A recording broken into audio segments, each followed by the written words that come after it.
even just 3 or 4 years ago, you had members of Congress saying this is all fake. It's all money laundering. It's all criminals.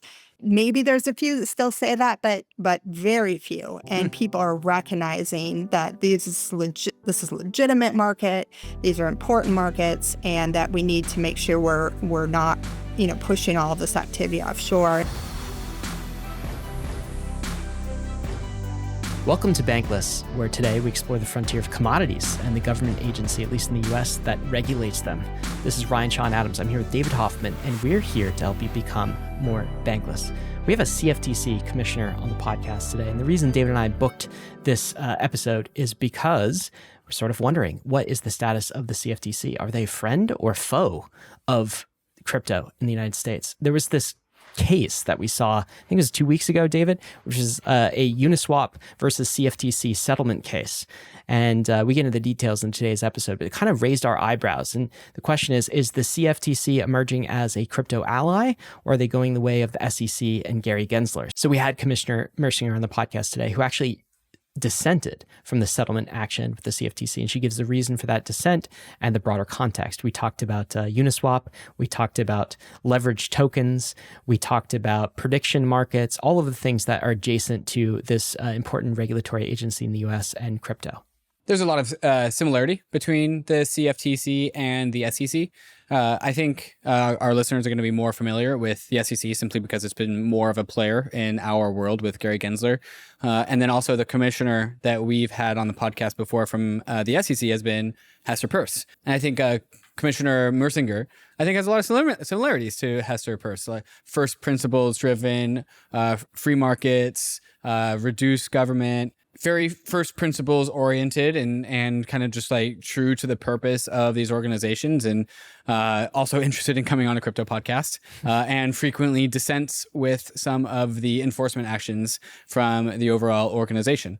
And so we get into a little bit of the differences between the CFTC and the SEC, along with all the current events that Ryan just spit out just a second ago. 0x, the OG builders of DeFi infra since 2017, are launching 0x V2, a full stack upgrade of on-chain crypto trading APIs. With V2, you get multi-hop and multiplex token routing, which splits trades across multiple routes and multiple tokens to find, out of all possible permutations, the best execution on your trade, giving you the best final on-chain settled price, not just a quote, but the best actual value on your trade. V2 works for all trades of all sizes, whether you're just trading $1,000 or $1 million. Because the 0x team are experienced OGs when it comes to working on chain, so they know how to manage safety and risk too. For all you expert on-chainers out there, there's no unlimited approval exposure, and there's also regulatory and legal compliance checks along with address screening. So if you are building a serious on-chain app, check out 0x V2 and get the next-gen pricing engine in your app.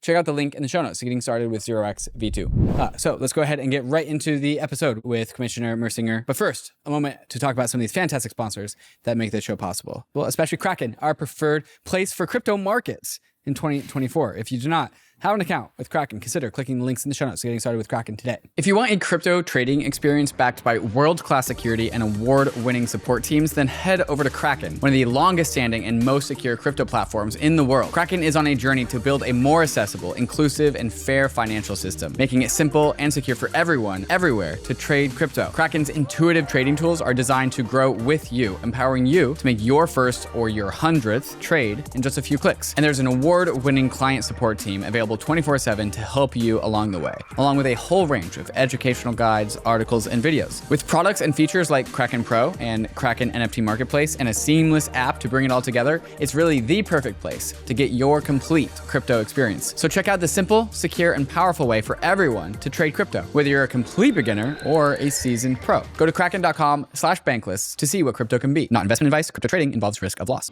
The Arbitrum portal is your one-stop hub to entering the Ethereum ecosystem. With over 800 apps, Arbitrum offers something for everyone. Dive into the epicenter of DeFi, where advanced trading, lending, and staking platforms are redefining how we interact with money. Explore Arbitrum's rapidly growing gaming hub, from immersed role-playing games, fast-paced fantasy MMOs, to casual luck battle mobile games.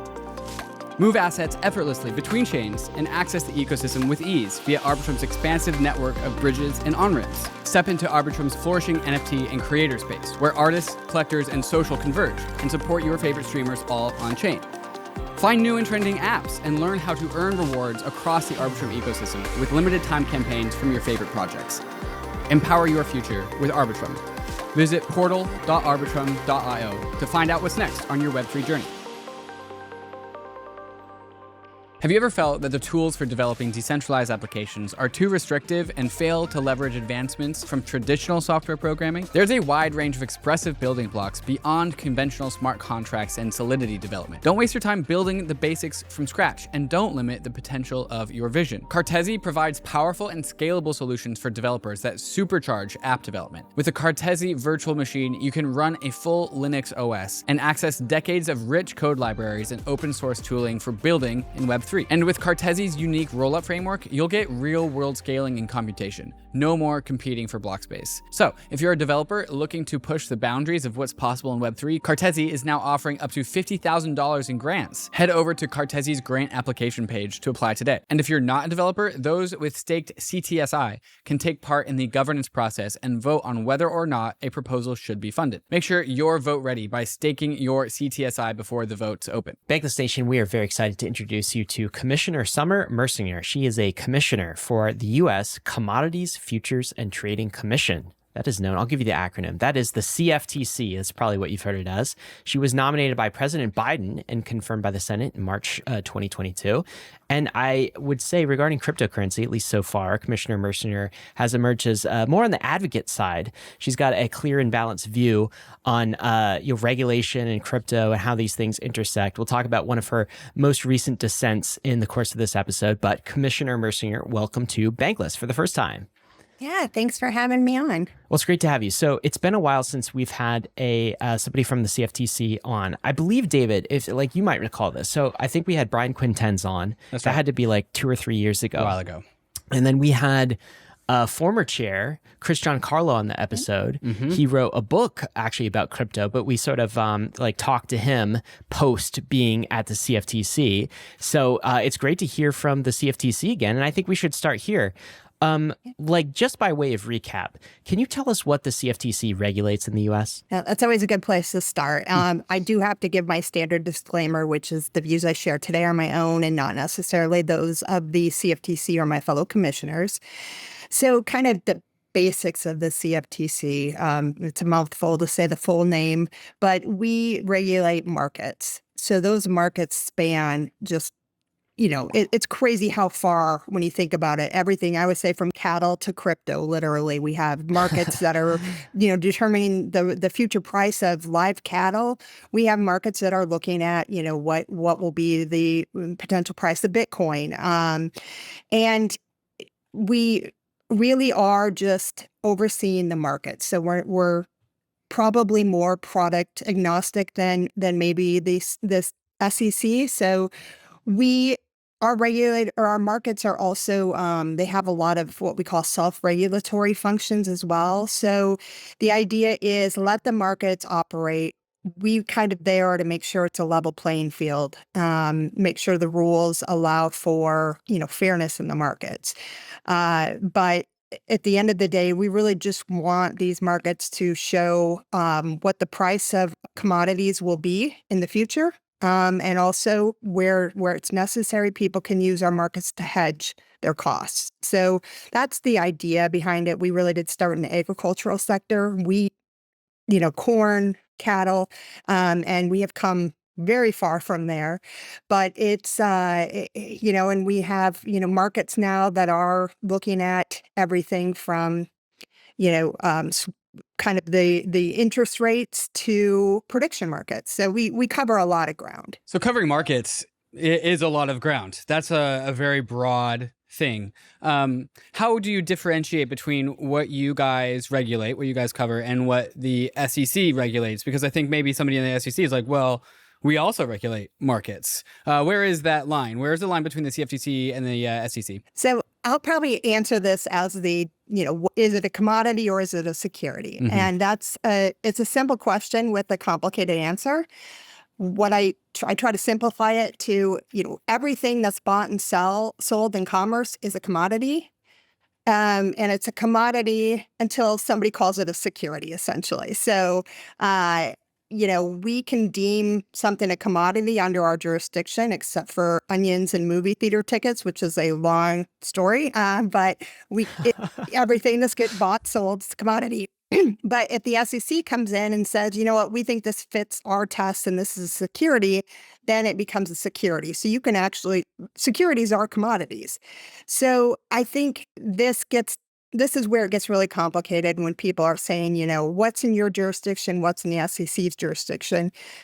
Our jurisdiction is really everything bought and sold until the SEC comes in and says, you know what, this is somebody trying to raise funds. This is someone raising capital, and now it's a security. Okay, so the default for assets in markets is that they are all commodities unless the SEC says that they're a security. And hopefully the standard is more than the SEC actually claiming something is a security, right? They actually have to prove that it's a security in court, and they can't be quote unquote arbitrary and capricious. But let's talk about like some real world assets then, and run it through sort of the test of, is it a commodity or is it something else? And by the way, is there another category? Are there commodities, securities, and other things like currencies, or are we just commodities and securities when the U.S. looks at regulation in asset markets?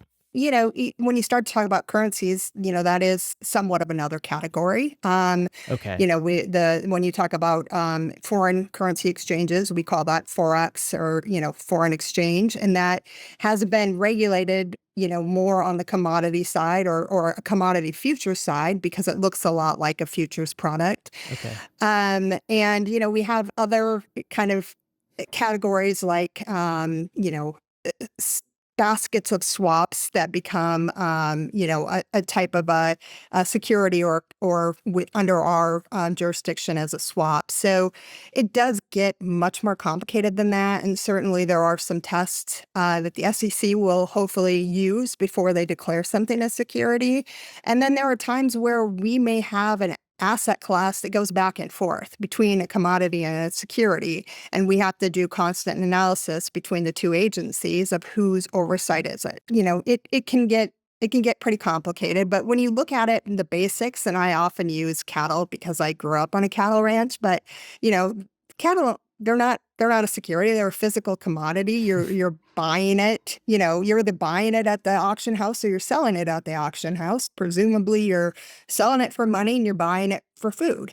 You're not, trying to raise capital through some kind of common enterprise. So that's kind of the basic idea of where a commodity sits. And then, we have our markets that are looking at, okay, what will that price be the next time I go to the auction house? Yeah, this is interesting because this comes into play with like the Howey test, right? Which was like in Orange Grove. By the way, I'm not like a legal expert, but forgive me if I screw up the details here. But basically, if you did Don't worry, something, I do it all the time. Yeah, okay. It's like if you did something, you took oranges or cattle, let's say, which are commodities, and you sort of grouped these together, and you issued like cow token security, something like this, as a stake inside of this fantastic cow opportunity that I, as a company, am going to create value for. Then you can transform commodities maybe into securities. That's what my understanding of the Howey test was all about. Anyway, enough about Orange Groves because gosh, we've talked so much about that.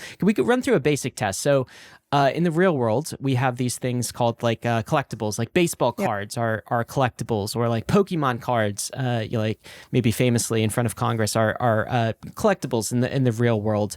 Are baseball cards commodities, and why? I mean, they are, but they're not something that requires regulation, right? Like there's not necessarily a market where buyers and sellers are being linked up. I mean, yeah, you may say if you're going to a trade show with your baseball cards, but, I think there are certain things in interstate commerce that don't really make sense. And the idea of, would these fall under your jurisdiction, the CFTC? And part of it is we look at, would these commodities be, part of our markets? Would somebody offer a futures product on a baseball card? I guess they could. And in that case, that might change the narrative a little bit. In fact, before Dodd-Frank, the narrative really was, if we have products on our markets trading, futures products on a commodity, then if there's some sort of manipulation that's affecting that futures market, then, we could possibly go in with enforcement. Dodd-Frank broadened our fraud enforcement to basically all commodities and interstate commerce. And so then it gets a little more tricky as to, okay, how do we make sure we're not doing something like, going after some sort of fraud in a Pokemon card, game, or, a school ground dispute over, who, if you traded equal, Pokemons here, I think that's how it works. But, and a lot of that just goes to this idea of, is there a market with kind of broad buyers and sellers coming together, to who want to be selling these in a way that can give you some price discovery that can kind of tell you like what's the price of this market look like. So I guess there's an element of scale here, and it sounds like the CFTC's job is just like when there's enough scale in any kind of like market, then your role here is to make sure that the market works and it's efficient and it's like neutral, and there's not players who are kind of like manipulating it in some way. What's really interesting about cryptocurrency, of course, is like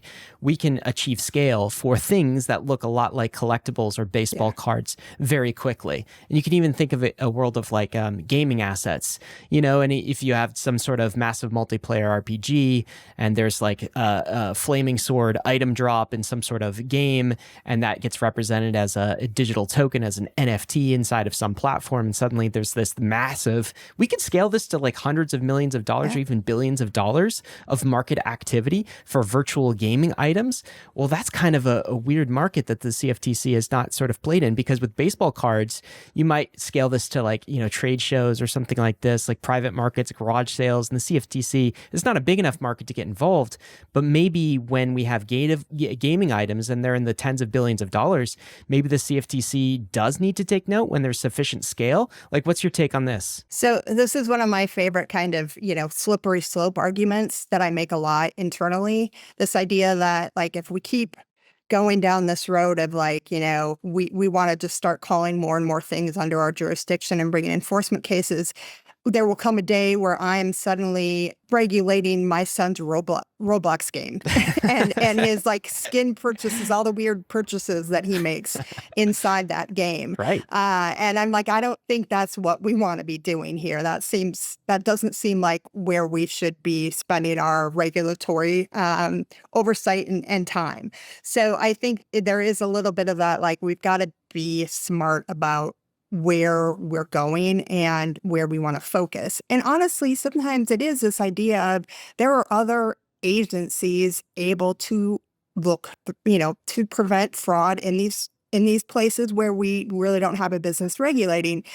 Sometimes I will say to our enforcement team, isn't this the FTC, the Federal Trade Commission? Maybe they've got statutes that apply. If there's something fraudulent going on in a market, maybe they're the right regulator. Maybe it's the state attorney general's office. We're not the only regulator in town, and we don't have to cover every market. And so I think we do have to be careful because we could head in that direction. This was an argument I made a lot when we started talking about NFTs and whether or not, that would be an area of regulation for us. And that was my thing. I'm like, we start down that path and we will definitely be regulating Roblox, and I don't want to do that. So I think it is it's kind of a slippery slope joke argument, but I don't think it's that far out of like, where do you end this? I want to open up the conversation around the idea of a digital commodity. Because as I was learning about the world of commodities, I understood commodities to be things like resources that are found growing somewhere or just like mined somewhere that are physical on the planet, like gold, clearly a commodity, coffee beans, wheat. These are kind of like the things that we use to describe what a commodity is, even energy. And then this like weird thing, Bitcoin, comes around and blows everyone's minds about like what is possible here. And then like this idea of like, oh, it's a digital commodity starts to be like thrown around the industry. but there's a line that is crossed there, because Bitcoin, even though it has very like a lot of commodity-like properties, it being software and human created from inception is just weird. At least when you compare it to like the other commodities that I mentioned, you know, coffee, wheat, energy. So one example, one possible conversation is like, oh, the CFTC has been set up in a way that is like ideologically pure, in a way that like, even though Bitcoin's so new, it still fits into our regulatory framework because a commodity is a commodity and things can fit and cannot fit. Or it's like, well, the CFTC is just looking to regulate things that it just wants to regulate, and Bitcoin is close enough, so let's lump it in there. Can you talk about that chasm of like hopping over a digital commodity, and what like maybe the conversations in the CFTC are like when it comes to regulating whatever the hell digital commodities are? Right. No, and I think this has been a struggle, internally, and certainly we do a lot of work with congressional offices and the committees on, as they try to create legislation, and how do you define a digital commodity has been difficult to kind of narrow that. And, I think part of it is we have to remember that, you can put a lot of things on, blockchain or however, distributed ledger or any kind of asset, is that then a digital commodity? And are we suddenly taking that out of some other regulatory sphere and saying, in whether we're looking at legislation or whatever, are we putting it in the CFTC when that really doesn't make sense? So it's a conversation that's ongoing and something that we're trying to understand. As far as like, when you look at Bitcoin, theoretically or in practice, and we do this, we do have enough authority through our broad enforcement authority to go after any kind of, if there was fraud and manipulation in the underlying Bitcoin market. I think that is pretty impossible to do. But if there was, we could go after that with our enforcement authority. But as far as regulating and, Bitcoin broadly, we really don't have any authority to do that. Where we do have authority is if somebody is trading Bitcoin or any kind of crypto or digital commodity, and they're not delivering it within a certain amount of time. I think we've got a 28-day kind of threshold. And at that point, then we say, well, then that's a future. Now you've gone from like moving a commodity back and forth. You've now created a future because you haven't delivered it within a certain amount of time. And so that's kind of the standard that we're using right now, as far as, when somebody would have to come in and become some sort of market category at our agency to be regulated. But otherwise, the idea is if there's some kind of, manipulation, fraud going on that we see, and we have some markets trading on that, then, we'll probably go in with our enforcement team. As we talked about earlier, like by default, everything kind of digitally would be a commodity unless the SEC somehow like declares jurisdiction over a set of digital assets, right? Which kind of implies there's this interplay between the CFTC and the SEC with respect to digital assets. I'm wondering if it's like there's been consensus clarity, because to the CFTC, all the digital assets basically are commodities, right? It starts as a commodity unless told otherwise, or some consensus outside of the CFTC determines otherwise, right? Okay, so what have been consensus items, tokens, assets that are commodities that like maybe all agencies agree upon? Certainly has to be Bitcoin, because now we have ETFs, I think, and also Ethereum maybe also has crossed that threshold. Can you talk about those assets, and are there any other assets that have crossed the threshold of like, from the U.S. government regulator, finance regulator perspective, these are clearly commodities? Bitcoin, I think, has not been in debate at all. That is clearly falls in commodity category. It doesn't have the characteristics of a security, and the SEC has never argued that. ETH was that way up until recently, and then there seemed to be this question, especially after they changed, going from to change kind of their underlying proof system. But I think we've finally got that back on track, where that is not a security, and that's not being treated as such. Then you get into a lot of additional coins where we're going kind of one by one. And where this comes up, unfortunately, is in enforcement cases. So, whether you're going after an FTX or somebody like that, we're literally trying to divide this up with the SEC enforcement team, saying, okay, which one do you guys think's a security? So you charge that, and then we'll charge the others. And sometimes we don't agree. And the problem becomes if they bring their case and they'll say the judge says, yeah, this isn't a security, and we haven't brought that up as part of our case, you're missing a key, sometimes a big part of charging in a fraud case. So it is tough to kind of be in that position where you are constantly going back and forth with every single token out there. I can't think of another one where we have said definitively everybody agrees this isn't a security.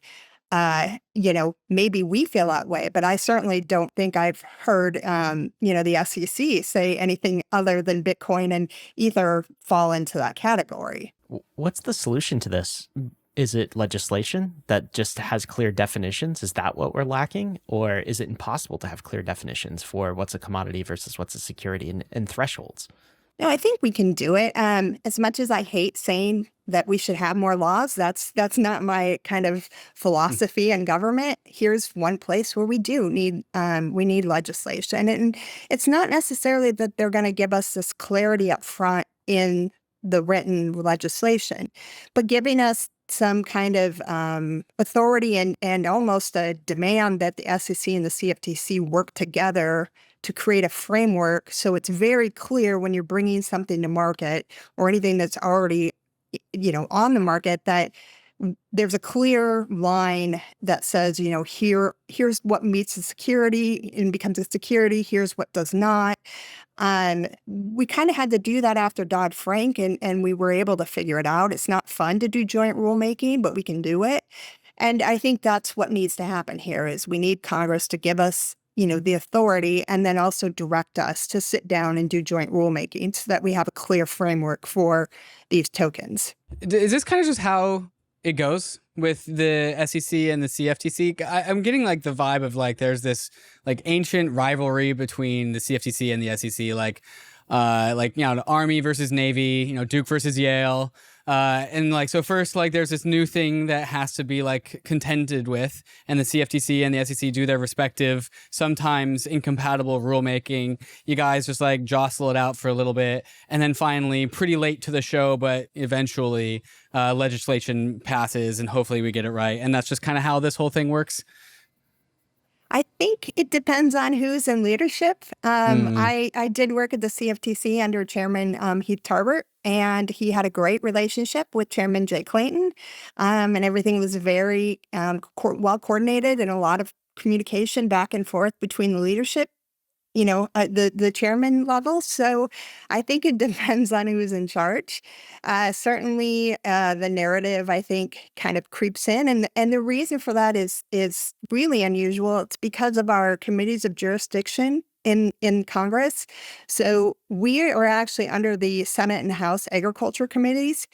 And there's been a long-standing kind of feud between the agriculture committees and the Senate Banking and the Senate Financial Services Committee over jurisdiction of the CFTC because we have moved so far from just agricultural, markets to a much broader range of markets. And so there's been this thought of like, well, maybe the ag committees are not the right place for jurisdiction over the CFTC. And so I worked in Congress for most of my career, and so I kind of grew up around that distinction or that kind of fight of who should have jurisdiction here. And I think it's really just kind of played out too at the agencies a little bit. But I really do think, and sometimes, in Congress, most people talk about Democrats versus Republicans, but sometimes committee jurisdictions can be just as big of a fight when you get down to it. And this is one that's been out there for a long time, and it's just kind of a perennial issue that we are always, they're always debating who should have the jurisdiction here. You use the word feud. All of this, is this a feature or is this a bug? Like, are we wasting time in government with too much bureaucracy, like fighting with a lot of energy over just like things that could just be fixed better, more easily with a better mechanism? Or is this just how our country works and this is part of just the process? Like, is this a feature or a bug? How do you think about this? I think it's a feature because I think if it was too easy, then we would just have too much regulation. I think if there weren't these kind of the natural friction, between the various branches of government, but also the different agencies, you could see one agency kind of just run and take all the jurisdiction and pass way too many regulations. And so I think it's good to have that friction because it does slow down those people who want to go too far, who want to overregulate. And so I always think it's good. It's healthy to have that debate. It's healthy to have that disagreement. And I think it's actually a feature of our system. This term overregulate, I want to get to that because that has been kind of the criticism coming out of like the crypto industry to some of our regulatory bodies in particular. I'm sure you've witnessed it, like the crypto industry, the Bankless podcast. We welcome Chair Gary Gensler on the podcast, of course, but we've been very critical, let's say, of some of his activities with respect to crypto. And the worry here and the concern is overregulation. I want to make a distinction between the SEC and the CFTC because I think like you guys, your different regulatory agencies sort of have different views of the world, right? So the SEC in its purest form is certainly about markets, but it's mostly about providing disclosure to like investors in markets, right? And that's fair because for securities, there's all sorts of information that investors can't see in the open market, right? And so you get good disclosure programs with like quarterly earnings reports and annual earnings reports. You could see kind of executive compensation. All of these things are very important for centrally managed assets where that information just isn't available to investors. And so transparency and disclosure is like pretty critical. Whereas the commodities exchange, the CFTC, is much more used to asset classes that are already fully disclosed, right? I mean, like, what more information do you need about a barrel of oil? It's a barrel of oil, right? Or like one cow versus another cow. I mean, like they're both cows, right? They're very, I guess, like fungible types of objects. And in addition, all of the information is kind of already disclosed. I mean, like you can view some of the elements on the periodic table of elements, right? I mean, these are what commodities like iron are are there for. And so I think that's why the CFTC has sort of approached crypto thus far with kind of a lighter touch, is because it recognizes in these assets that all of the information is kind of like publicly available. Like it's all on chain. You want to go audit the supply of Bitcoin or Ether, the asset, you could just run a node and you could see it. Or if you want to look at the properties of a decentralized finance protocol, like you can open source the code and you can like view what's in it, which has made the CFTC have kind of like a lighter touch thus far to crypto. I'm wondering if you can kind of comment on that, like just general view of the world, and if you think that sort of impacts the way you look at like digital assets. Because from the SEC, they're like, there's something that we need more disclosures. We need to kind of look at it. We need to control it. We need to enforce certain regulatory properties, whereas to the CFTC, everything is kind of like already disclosed in crypto because it's, Bitcoin is similar to cattle in that way. Yeah. And, one thing I always emphasize with people, because the lighter touch, that doesn't mean hands off. We do know what's going on in our markets. We do make sure that the people who are in our markets know where their money's going. They know that, especially with a lot of these products, you could lose a lot of money. I'm not saying in crypto, but these are in some of the other markets that we regulate. You put a lot of money at risk. And so making sure people know that. But yeah, to your point, there's what's interesting about a lot of our futures products, futures options, and even swaps is there's a regulator regulating the underlying market. So again, I go back to cattle all the time because it's so easy and it's so easy to visualize. USDA is regulating these auction houses where the cattle are bought and sold. They're deciding, is this calf, does it meet these standards that it's saying it meets to sell into this market? So we have that kind of assurance when we are looking at our markets that there's somebody already looking at this underlying market. And for the most part, there's not too many things where that doesn't take place. I mean, you get into some of the metals, there's some question around, who's really kind of looking at, the buying and selling of some of these metals. But, same thing with oil, you know exactly what kind of oil is you're buying and selling in these contracts. And there's someone else that is verifying that. And so I think that's because of that, we've been able to be a little bit more, like you said, lighter touch, not as heavy-handed, not as demanding, and letting the markets offer the products that their investors want, and just making sure that the rules of the road are clear and that people are abiding by them. And I think that's why people tend to think we would be the better regulator of crypto, because we're not going to be heavy-handed in that underlying what is this asset. It's more, listen, if you buying and selling in this market, just making sure the rules are abided by and that people know what they're buying and selling and that it's clear, whether it's, all that's disclosed, making sure that people have access to that information. And then we can really let the markets do their thing without coming in and stepping on top of them and slowing things down. I think the other piece we have, because I mentioned the self-regulatory function, we have something that's called, self-certification. And so if you are an exchange, you can say, I'm going to bring this product to market. I think it meets all the regulatory requirements. I'm telling you right now, CFTC, that tomorrow I'm going to list this product. And they can list it. And very rarely do we put a stay on that. So the idea that you can move that quickly and offer a new product is really unique to the CFTC. And I think it's something that would, really help, or it would be a feature that would work well with digital assets, because you could quickly, innovate and bring new products to market without having to wait for however long, for someone to approve it. I mean, just ask those who are waiting for their EFTs to be approved by the SEC. 10 years. It was a decade. Yeah. So it's kind of a unique feature on how our markets operate. But that's because we really want our markets to be able to bring the products that their investors want, and not those products that government says, okay, we're okay with this now. Yeah, and there's certainly room for improvement. I mean, we felt that. I mean, the SEC currently has like some sort of Wells notice or enforcement action against 6 U.S. crypto companies that are just like fantastic companies with fantastic projects. And it's hard to find a way forward for that under the current regulatory regime.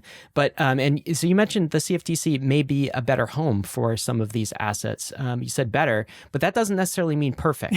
So Right. Let's talk about this recent Uniswap case, which I think raised my eyebrows a little bit. Yeah. This happened last week, I believe. So I'll just give some context for what this case is for those who are not familiar with it. So on September 4th, Uniswap actually settled with the CFTC, and there was a press release on the CFTC website under the title of offering illegal digital asset derivatives trading. And forgive me if I mess up some of the details, but I think the gist of it was, and maybe I'll read some of the sentences here. In order to facilitate access to the protocol, Uniswap Labs, so distinction from Uniswap the protocol and the company that is associated with building tooling for the Uniswap protocol that's called Uniswap Labs, they developed and maintained a web interface that made it available to users. Through the interface, users could trade in hundreds of liquidity pools on the protocol.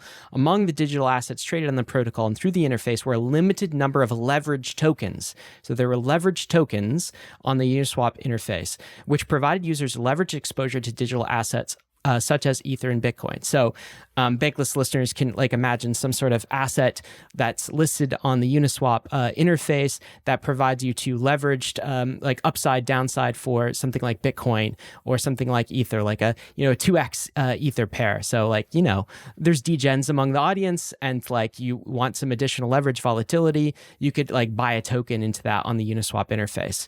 And so the order finds that these leveraged tokens are leverage or margin commodity transactions that did not result in actual delivery of the 28 days. So this is a thing, 28-day delivery, something that the CFTC enforces on the future side of things. And the net of it was basically Uniswap Labs stopped listing these tokens. I think Uniswap Labs settled, and so took these tokens from their interface, paid a fee, modest in comparison to SEC fees, so $175K, I believe. Modest but annoying. Modest but annoying, I would say. And this was, of course, enforcement action, right? So it was, it was not rulemaking, it was not legislation. Anyway, did I get any of the details wrong? And what was kind of like your understanding of let's say, the CFTC's reasons? Full context, Commissioner Mersinger here dissented on this. But before we get to the dissent, let's talk about what were the CFTC's reasons for this enforcement action? Yeah, the idea is if you're going to offer these leverage tokens that are now margined futures products, you need to be registered. And if you're not registered, then you are illegally offering these products. And that was their take. Now, what's interesting is, as you mentioned, they pulled these tokens from their platform. That was actually done before we came in the door. So we had another DeFi, we call them DeFi sweeps, because I think that gives our enforcement team an easy title for their press release, even if some of these cases are not exactly the same. But we charged these particular tokens with another DeFi protocol. And once Uniswap saw that, they actually pulled these tokens from their platform. So I think that was probably my biggest problem here, is they did the right thing. And it was almost like we saw that, and we're like, oh, hey, they were offering it too. Let's go get them. That's what it felt like to me in reading this. And so while I don't disagree that if people are offering leveraged margined futures products, there's a question of, do you register with the CFTC? But to do this through enforcement and for a settlement, that's not how we would do that. If that is our position, and we want to put that out there and tell people you're going to have to come in and register if you're going to offer these leveraged tokens, we need to do rulemaking to make that clear and explain how a decentralized platform could even be a registered exchange. So it's unfortunate on so many levels. We're punishing someone for doing the right thing. We are telling everyone they can't do this, but we're not giving them any kind of guidance or ways to do things that we would view as, appropriate. And then we just settle these cases and put this information out there. And that's supposed to be the clarity that others, can use to do the right thing. Well, we haven't provided anything. And yeah, to your point about the $175,000 settlement, annoying for sure. It's an unheard of amount. To see that, anytime we see a case where there's a civil monetary penalty that it's that low, I immediately think, did these guys even do anything wrong? Because that is just, even anything under like 500,000 is always a little bit surprising, but $175,000 was a shockingly low penalty. And to me, it kind of said, well, maybe they didn't do much wrong, but we got them to settle. We got them to give us $175,000. So hey, let's do this. Call it a dub. And that, that's not right either. So it's kind of like, you write a check, like, here's your check, go away. So that's not how we should operate either. New projects are coming online to the Mantle Layer 2 every single week. Why is this happening? Maybe it's because Mantle has been on the frontier of Layer 2 design architecture since it first started building Mantle DA, powered by technology from EigenDA. Maybe it's because users are coming onto the Mantle Layer 2 to capture some of the highest yields available in DeFi, and to automatically receive the points and tokens being accrued by the $3 billion Mantle treasury in the Mantle reward station. Maybe it's because the Mantle team is one of the most helpful teams to build with, giving you grants, liquidity support, and venture partners to help bootstrap your Mantle application. Maybe it's all of these reasons all put together. So if you're a dev and you want to build on one of the best foundations in crypto, or you're a user looking to claim some ownership on Mantle's DeFi apps, click the link in the show notes to getting started with Mantle. The Uniswap wallet is officially the preferred wallet of Bankless, and it's the one we use anytime when we want to transact on-chain. Whether you're on your browser or on the go, Uniswap wallet makes it easier than ever to swap anytime, anywhere. Use your wallet to transfer funds directly from a top centralized exchange and tap in thousands of tokens across Ethereum and over 10 other chains like Base, Arbitrum, and Optimism. Uniswap wallet delivers deep liquidity, fast execution, and reliable quotes with zero gas swaps through Uniswap X. And when it comes to security, you can rest easy knowing it's backed by Uniswap Labs, one of the most trusted teams in DeFi. Their code is open source and independently reviewed, so you know it's protected. So why wait? Download the Uniswap wallet today on Chrome, iOS, and Android. And don't forget to claim your free uni.eth username directly in the mobile wallet. Start swapping smarter with Uniswap. Launching a token? Don't let complex legal and tax issues slow you down. Toku provides specialized support to optimize your launch and ensure that you as a founder and your team and your investors get the most tax-efficient outcomes. The Toku team understands the crypto space inside and out and will ensure your token launch is fully compliant while maximizing tax efficiency. Toku can connect you with the best attorneys if you need them to make sure that you have the best advice, and Toku can help to optimize your taxes so you pay the least possible amount of taxes while still maintaining legal compliance. With Toku's guidance, you can concentrate on building your company while Toku handles the logistics. Token launches don't have to be complicated. Talk to Toku today to get a free initial token valuation. I think there's a lot being loaded up in this term offering. And I think maybe this is also where the differences between like a Web3 crypto protocol context is kind of clashing with any sort of traditional commodity structure. Uniswap, the protocol, offers any token that's on Ethereum that has a pool inside of Uniswap by default. So any token that has a contract address, you can just plop into Uniswap and it will spit you back out a pool if it has one. And so the Uniswap front end, www.uniswap.app or .com or whatever it is, it actually, you have to opt out of having tokens. They never actually add tokens. They only remove tokens because of the nature of like a protocol. And so like, is Uniswap Labs actually offering this to customers? Right. Is a kind of a more of an open question because they're not actually doing anything. They actually have to do something to not offer it. Like it's an action to not offer something more than it is an action to offer something. And I don't think that's ever been, that like standard has never been really seen before because, you know, typical product like offerings from any other sort of financial institution has to be like offered. But but things are inverted here. How does this like change some of the calculus here? No, it's tough because then what you see is, you know, our enforcement team going after the easy target, right? So that idea of just saying, well, Uniswap offer these tokens, you know, that's not fundamentally correct. But, you know, who else could they bring in? So they brought in the easiest kind of target here. But I think that's part of the reason why we need to go through a process of rulemaking. And rulemaking has to start with discussion and talking amongst staff and commissioners about how would this even work? You can't regulate a protocol. You can't regulate code. So what are we doing here? And, you know, are we saying to the market, like, hey, you just need to change and become centralized so that you can regulate with us and we can, you know, oversee these offerings? And that doesn't feel like the right answer either. But right now, we're not even having those discussions. And I think we have to start somewhere and, you know, and bring people in who can explain it to us because we're not the smartest people when it comes to these protocols, to the way this is set up, to, you know, how these tokens come to market through a protocol. You know, we're not the experts here. So we need to bring in the experts to educate us. And then we need to have a discussion about what should happen in these markets. And we're not doing that. And unfortunately, because we're not doing that, the only thing we have are enforcement cases, which are really sending the wrong message. Can I just say, Commissioner, thank you for saying that. Like, we appreciate hearing you say that, hearing a commissioner saying it. And because like the thing that you're saying is the thing that we keep echoing in crypto as like users of these protocols, is just like, you can't take the existing paradigm of there being an intermediary into decentralized finance. It's just different. And so to your point of like, we can't regulate a protocol, right?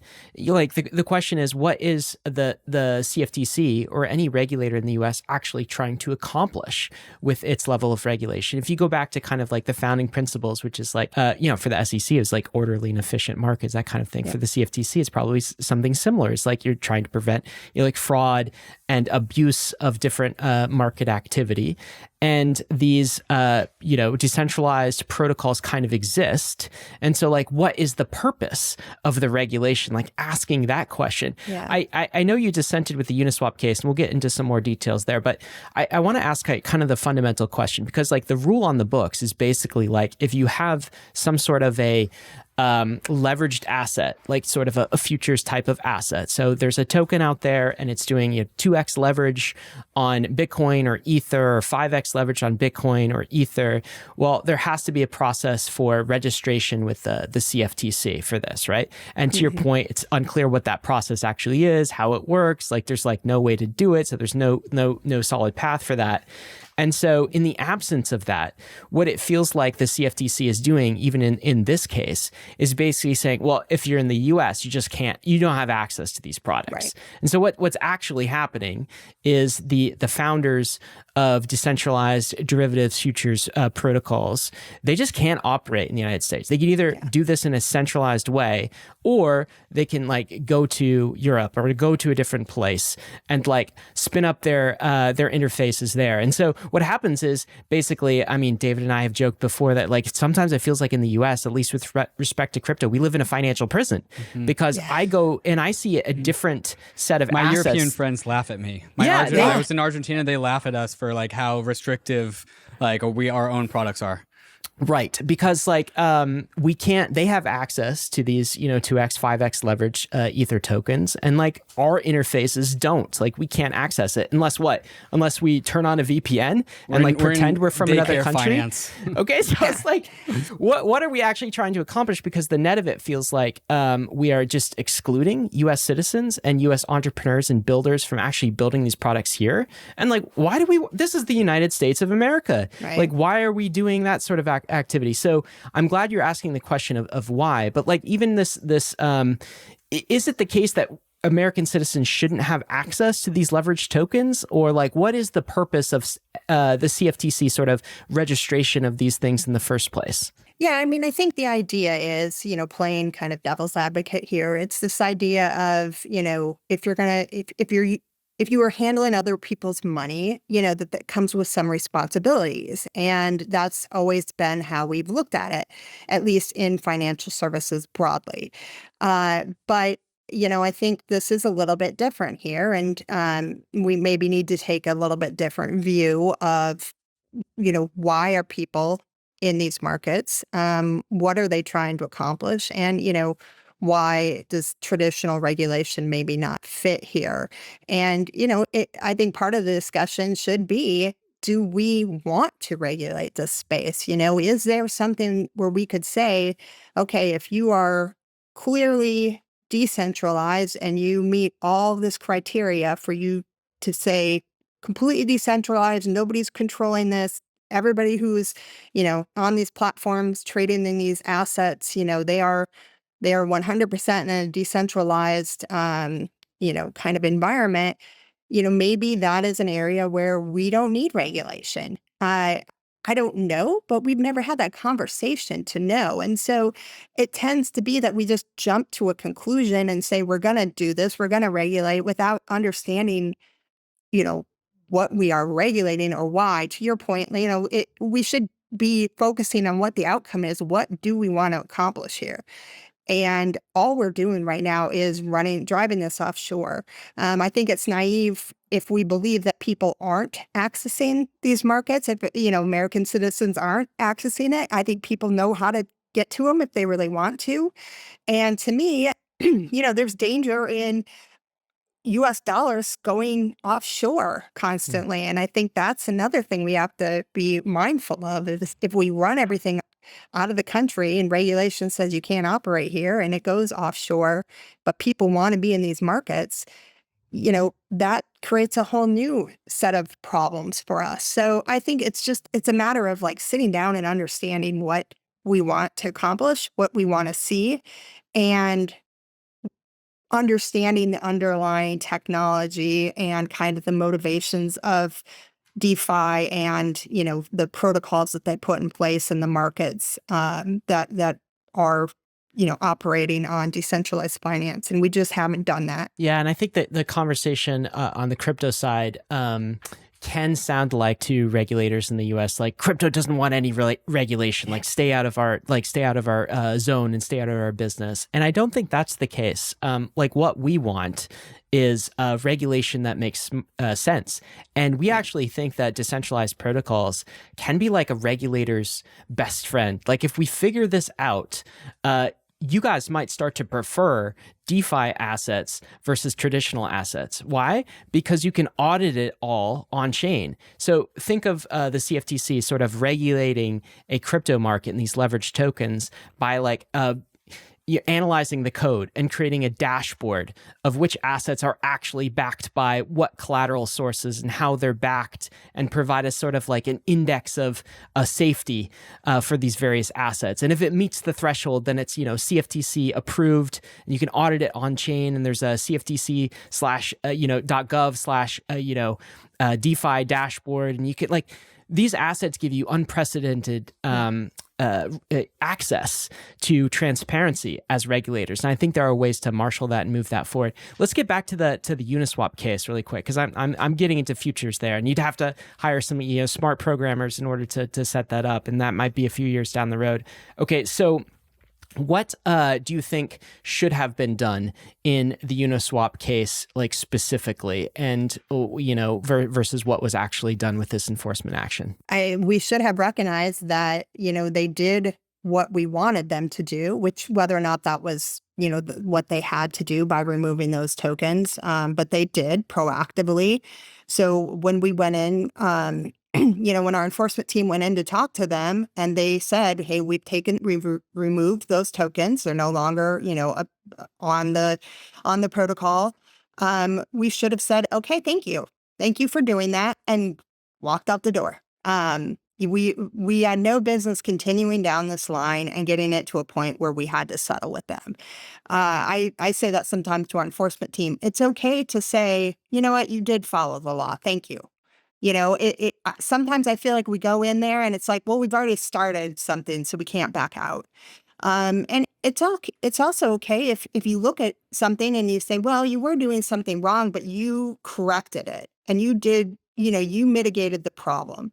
It's okay to say that is the right outcome and we're not going to charge penalties because you did the right thing. That is never the way this works. So I honestly think, I don't think they should have even spent their time doing this. We have so much other fraud, and it is fraud. It's not, people like to call it crypto fraud. It's just fraud. People are just taking people's money and said they're just because they say they're buying crypto, we call it crypto fraud. I'm like, that's just the same old that's fraud just normal we've fraud. seen. It was always it's just illegal. Fraud. Yeah, exactly. And so let's concentrate on that, where people are literally like losing their retirement in some of these pig butchering schemes and stuff. Let's focus on that, not Uniswap and getting $175,000 penalty, from Uniswap for essentially doing the right thing.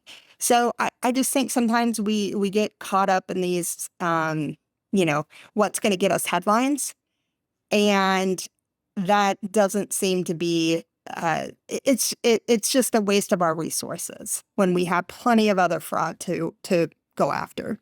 So thank you for writing that dissent. And for Bankless listeners, we will include a link to the full dissent. I encourage you guys to go listen to it. And I think this makes a meta point of how different regulatory bodies in the U.S. are actually work, right? Which is at the CFTC.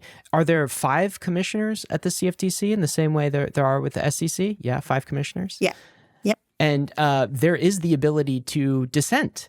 So it's not a monolithic organization. So yeah, you obviously feel the freedom to dissent with some sort of action the CFTC is taking. What gives you that ability? I mean, people are used to working in corporations where if like you dissent with your boss, I mean that's a good track to kind of like get fired. That is not how the CFTC or even the SEC is structured, right? Commissioners can dissent all of the time, and you feel the freedom to do this. How can you give us some insight into how this governing body actually works? It's interesting because we are a 5-person commissioner with the chairman, who is a member of the president's party, and then they're the majority. So there's always 3 commissioners that are members of the president's party, and then 2 minority commissioners. So in this case, Commissioner Caroline Pham, and myself were the 2 Republican commissioners. She also wrote an excellent dissent on Uniswap as well. So naturally, there was a little bit of that kind of, democratic approach to our decisions and our votes, where the majority rules. So, we can dissent, we can do it very publicly. And sometimes you can convince fellow commissioners who may not be in your same party that, what our actions are, headed in the wrong direction. And so that's part of our discussion. We do have rules where we can't all talk at once, unless we're in either a public meeting or we have deemed it to be such that we need to keep it closed. So a lot of times our enforcement cases are discussed in closed meetings. But when we deliberate, we have to have some kind of formal procedure with a record.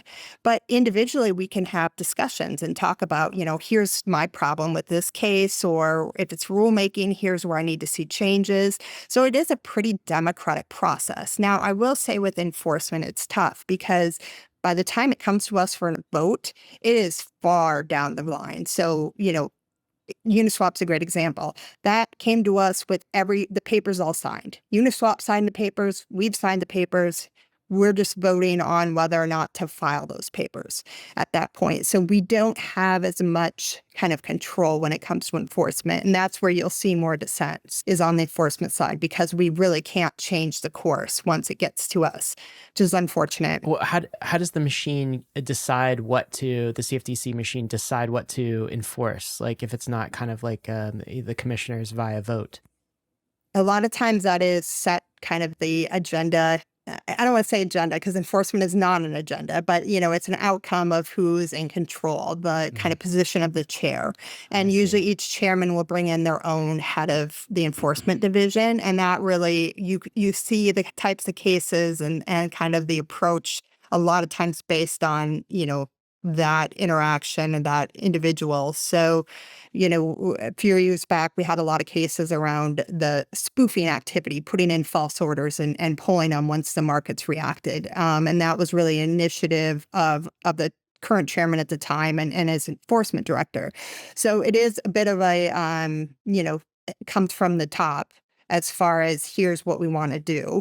And Chairman Benham has been very focused on what he calls crypto fraud. Again, I'll go back to the fact that it is rarely crypto fraud. Those are his words? Just fraud. He calls it crypto fraud? He calls it crypto fraud. And you'll see in my dissent, I actually quoted him back from his hearings before Congress about, how we need more resources because we have to go after all this crypto fraud.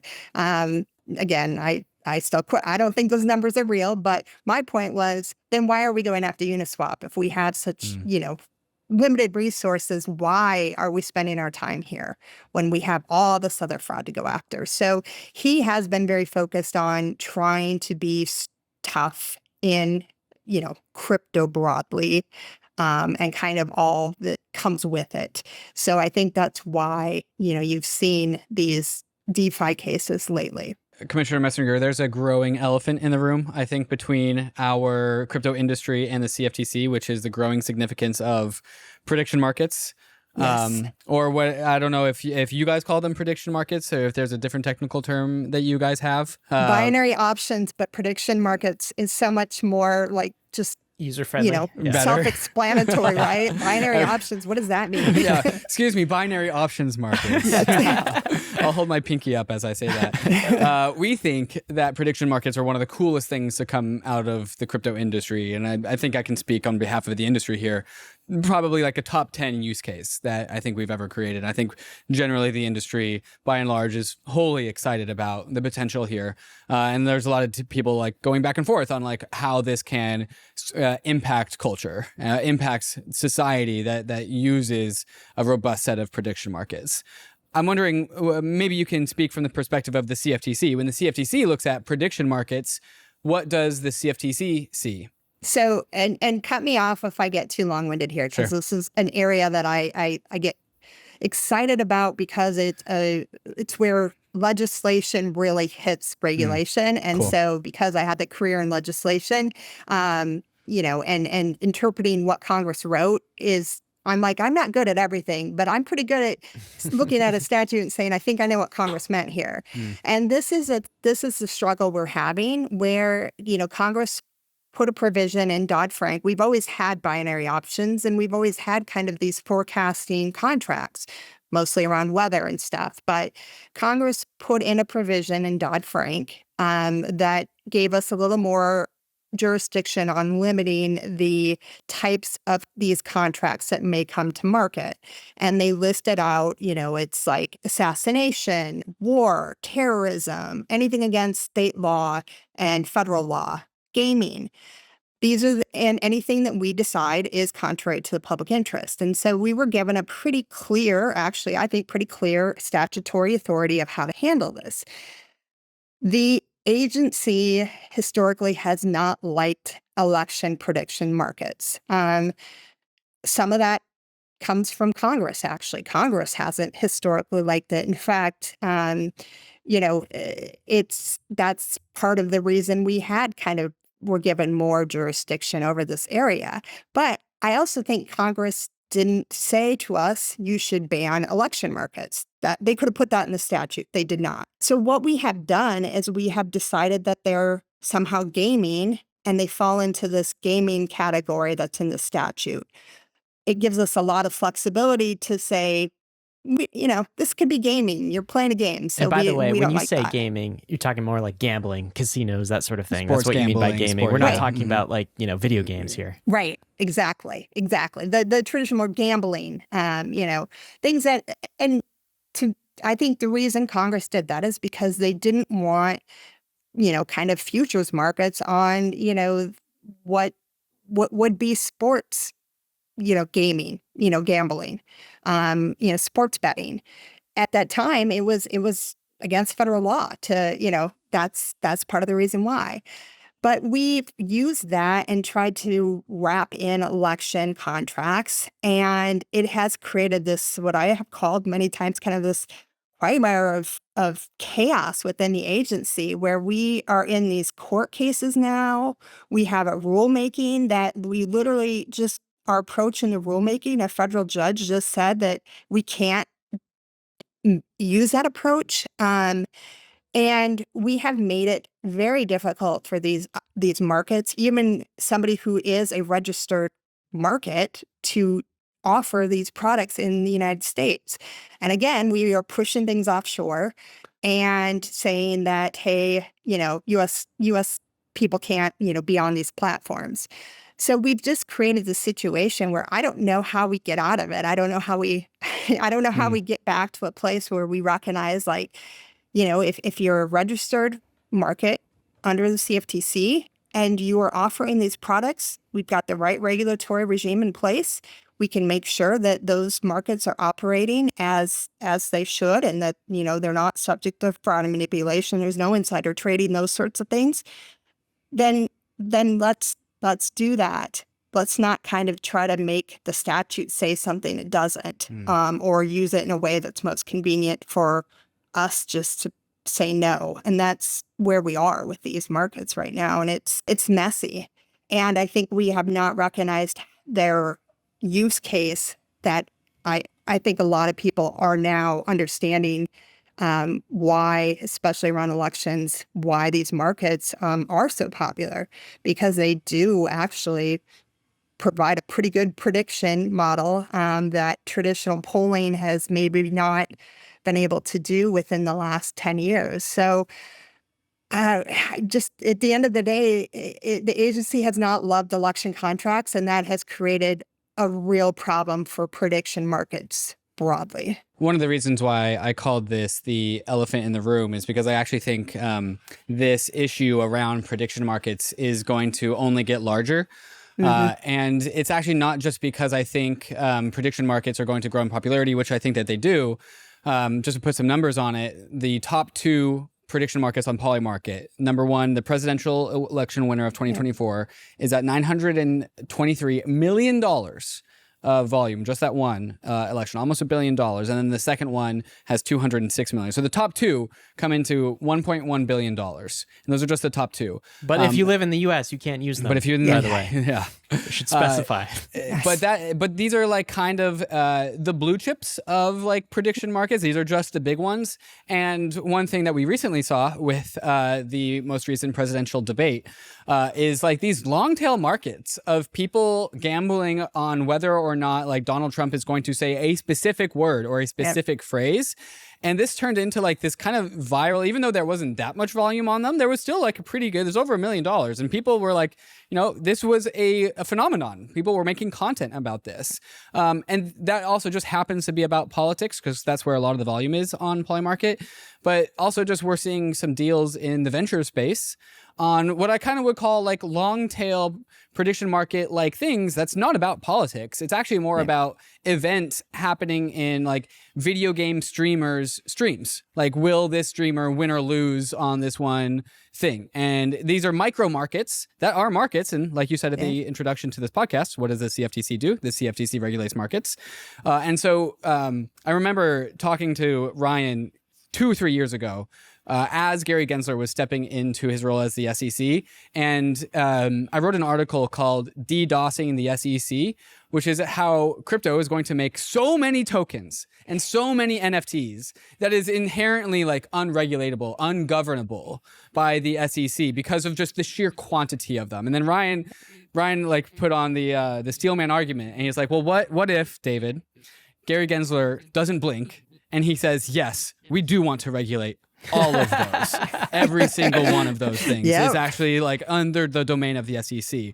And so one thing I think might happen in the world of like the prediction markets is that we are actually on day 1 of a 10-year-long growth story of prediction market-like markets. And the number of these things is going to have some sort of Cambrian explosion. And all of a sudden, the CFTC is governing over this thing that is just absolutely massive. And it's doing weird stuff. Like, what is this weird niche event going to do on this like streaming, like video game streaming platform? Or, I don't know, weather in Argentina somewhere? Like, is that what the CFTC wants to govern? Like, how do you think about just the growth of this, responsibility over this like emerging market? Well, I think that's part of the reason that our kind of staff and there's this legacy, kind of dislike of, I say election markets, but I also think there's a bit of a dislike of these prediction markets because it is hard. It's hard to say how are these meeting all of our principles that we expect a product to meet.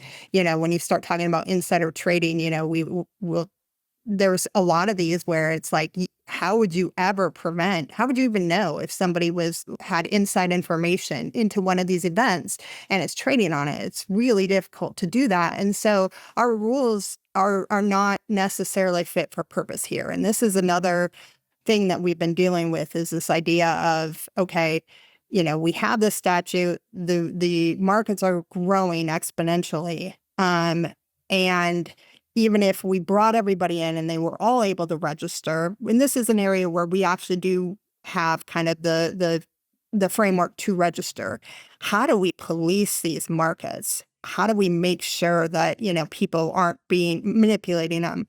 And I think that is there's not an easy answer. I think we could probably look at taking a step back and maybe considering, do we need to create a new registration category and look at these products differently than we do our other markets? Commissioner Pham has made this point a number of times that maybe we do need to consider that there needs to be a new registration category where we, for binary options or predictions, The other piece to this is the market structure tends to be different than our traditional markets. Again, to your point that we really like traditional markets, but here's another area where, intermediation doesn't make sense. Why, if you're a retail participant, putting $1 down on a prediction market, why would you need an intermediary there? And so then it's that question of, okay, well, if you take the intermediary out, do you go directly to a clearinghouse then? Well, that's not quite right either, because the clearinghouses don't have the same rules where you'd have to check for, KYC and AML. So it just doesn't, the market structure doesn't fit right. And a lot of these markets also have kind of affiliated market makers where they have their own kind of affiliate taking the other side of some of these markets or kind of propping up some of these markets. So that has been a challenge for us, and it doesn't really fit into our current regulatory structure. So I do think at some point we're going to have to take a step back, look at these markets on their own, not try to fit them in with all the other markets that we have, and maybe come up with some new rules of the road. Also, how are we going to review all these products? I think that's the other piece to it is like, they can self-certify. Normally, our exchanges, they're self-certifying, a few products a quarter, if that. These are like daily new contracts coming online, and we're supposed to look at what they've certified and make sure that we don't have any concerns. It's nearly impossible. So I just think we're going to have to take a step back at some point and kind of come up with a new framework. The great thing is we can do that under the Commodity Exchange Act. We did that with retail foreign exchange. We created a retail foreign exchange kind of category for registration.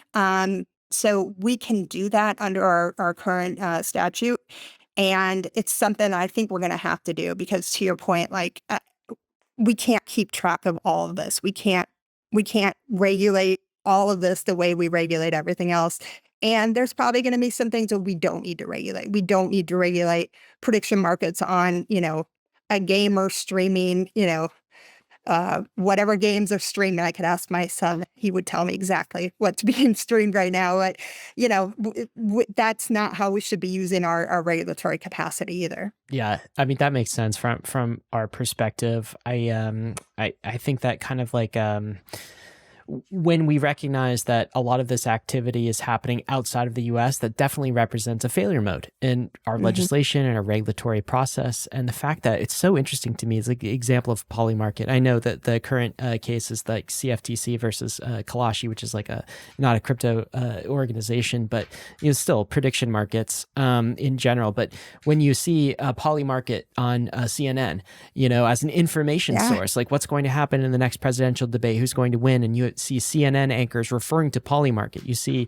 polymarket being integrated into Bloomberg right now as an information source for financial analysts. You see the value of this information set, and then you go to the polymarket, and as a citizen of the United States, unless you change your VPN status, you can't like actually access any of these markets. That to me represents a failure mode, and appreciate you kind of thinking about this and working through it. And this brings maybe to the last question. You've been very generous with your time, Commissioner, and just like thank you for the engagement. This is what gives me personally hope in our regulatory agency, that these are not, faceless people inside of closed door meetings that we can't access, that there are regulators that are willing and able and happy to engage with the industry and their constituents and those that they represent in government. So we appreciate you doing this. So maybe as we close out, the last question for you, what do you think that we, the crypto industry, the crypto community, can do, and together with the CFTC, to get like a better, more productive future going on for this? What type of engagement would you like to see? What do you want to see from our side? And then what do you think that, regulators should be doing on the CFTC side? Yeah, I always say come in the door and have a conversation with us. We are different in the fact that like we're not known for having a conversation and then turning around and, issuing you a subpoena. That doesn't normally happen at the CFTC. So Yeah. it's still a safe place to kind The of words talk. come in the door are kind of like triggering. Right. Yeah, no, and I grew up in an area where it was very much, fear of the federal government. So this idea of why would you ever go and ask the federal government for their, don't engage was kind of always what I was taught growing up. But this is one where we need the education and we can't get it internally. We need people to come and help us understand. And, so sometimes it's okay to come to us without a real ask, just to come in and say, we want to tell you what we're doing or what we're seeing in this space. Maybe you have some kind of vested interest, maybe you don't, but it's more just coming in and helping us understand what we're looking at and kind of, consequences of what we're doing or what we're thinking about doing or what you're hearing. That's always really helpful. And, I think crypto has gotten, I don't want to put crypto in, but, kind of the digital asset space, they maybe started out at this very much like, we don't want to interact with the federal government at all, stay out of our business.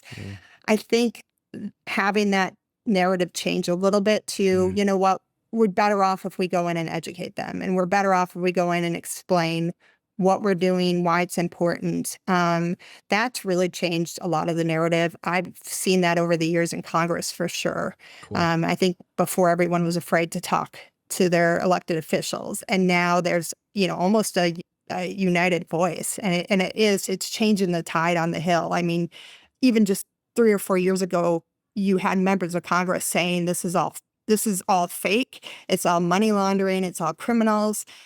To you maybe there's a few that still say that, but very few. And people are recognizing that this is legitimate market. These are important markets, and that we need to make sure we're not pushing all of this activity offshore. And that really came from, whether it's interest groups or, individuals coming up and talking to Congress, talking to the regulators, and speaking out publicly too, making your views known. It's the best way to engage in our government here is speaking out publicly and letting other people, hear your thoughts and why what you're doing is important.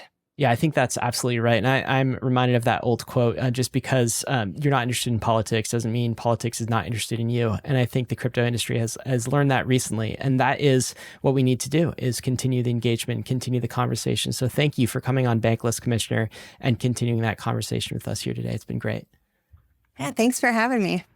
Bankless Nation, we will include a link to the Commissioner's dissent in the show notes, so go read this. Of course, none of this has been financial advice. Maybe it was a little bit of regulatory advice, but of course, crypto is risky. You could lose what you put in. We are headed west. This is the frontier. It's not for everyone, but we're glad you're with us on the Bankless journey. Thanks a lot.